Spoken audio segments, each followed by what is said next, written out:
Welcome to another video. Hope everyone's doing alright. My quest to become a better modeler continues with this thing. It's a Hasegawa YF-21 Advanced Variable Fighter. It's the model that come in the 50 quid mystery box. I don't know much about this sci-fi stuff, and this is proper full-on sci-fi geek stuff, but this thing is apparently a transforming, brain-controlled jet fighter. Absolutely fantastic, but we'll get it out of the box. I'll tell you a little bit more about it because I've ChatGPT'd it because I didn't know anything about it. We'll see what I'll be facing. We'll start putting it together.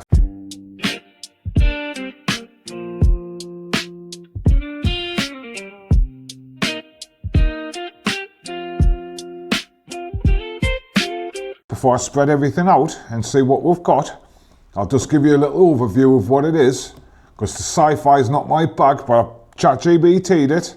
And it's come up with a nice little tail in that. This is the last thing I expected coming out of that box.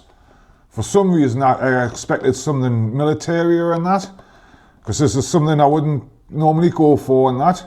But apparently it's a Hasegawa YF-21 from Macross Plus.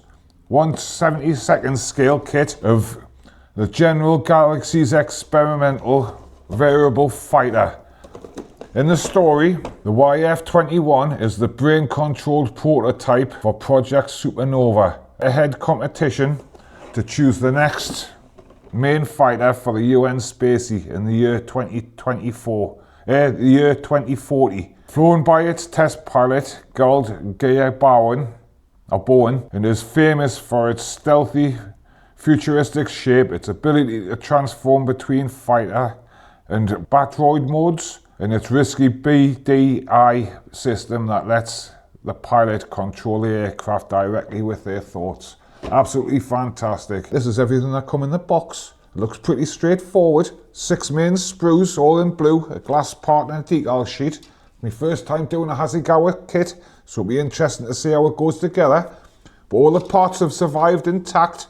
Nothing's fell off in transit and out. Yeah, and it looks pretty good. Be interested to see how it comes together. I am going to stick with the blue colour. I'm going to try and follow their scheme that they've got on the side of the box here. Like I say, I don't know much about it. I'm going to try and search it on YouTube while I'm building it and putting it together. And hopefully I can find out a little bit more about it and that.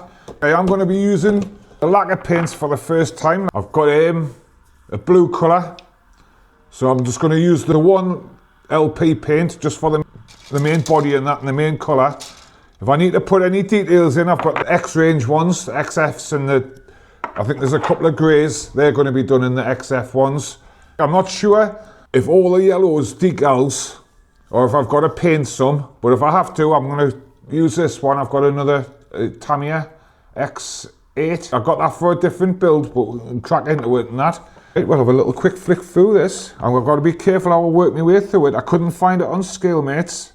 Or on the internet anyway, and most of it's in Japanese. I have hovered my phone across it a couple of times, and it's keep giving us different answers. Hopefully it'll sort itself out, but most of what I need, I think's in English and pretty nicely laid out. We've got the sprues here, fantastic. I am going to be using my new sprue holder that I found in the mystery box. See if I can keep myself a bit more organised in that. We've got colour charts down here. I think these are all Mr. Colour codes, so I'm going to match them up with the Tamiya ones as close as I can get them.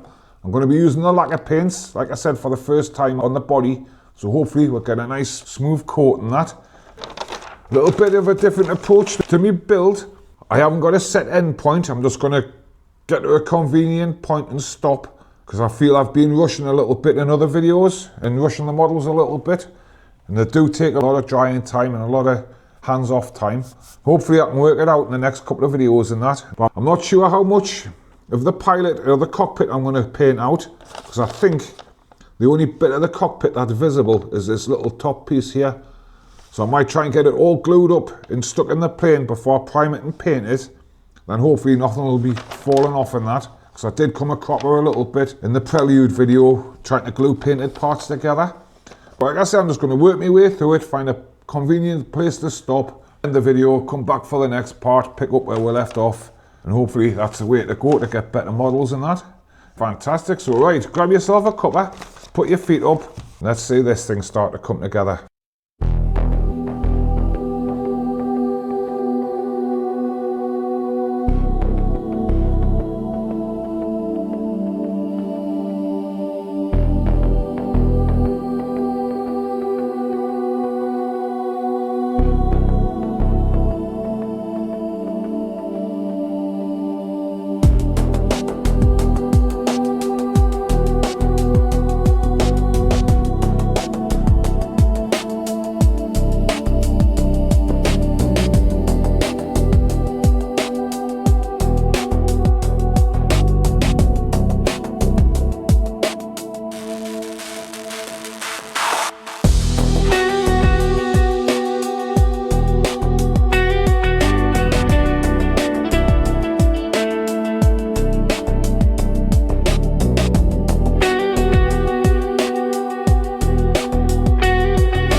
I think I'm going to leave this part of the video here. I've got as much of the construction done as I possibly can, and I'm ready to start putting some paint on it. And overall, I'm pretty pleased with how it's coming out. It's not perfect. It was a bit tricky to put together at times, and I have had a couple of fitment issues. But overall, I'm pretty pleased. My main fitment issue is this nose cone here. I put it on, I tried to line it up. It's perfect on that side, but there's a little lip on this side here. Maybe I should have pushed it a bit further into the middle and had a lip on both sides. I'm just going to live with it. I'm not going to try and fill it and sand it, just in case I muddle the model up and that. I am going to have to be careful with some of these little flaps when I'm painting it. I have knocked this one off twice already. This one at the front here. It's on now, and it's all had overnight to dry and that, so it feels pretty firm. But I'm just going to have to watch where I'm putting my hands when I'm handling it. There's some glass parts that go in the nose cone here, and there was a couple that go in the tips of the wings.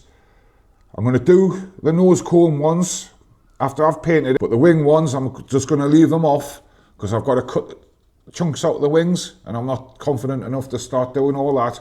So that's just going to get left. Fantastic. My main disappointment was I thought it had a stand in the instructions. There's an instruction box here for a stand.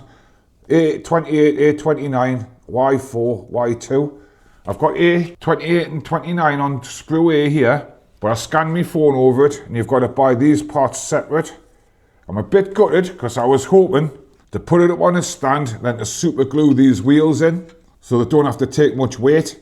That's why I've left them off. I was going to paint all the undercarriage out, then stick these in with super glue or the glass glue.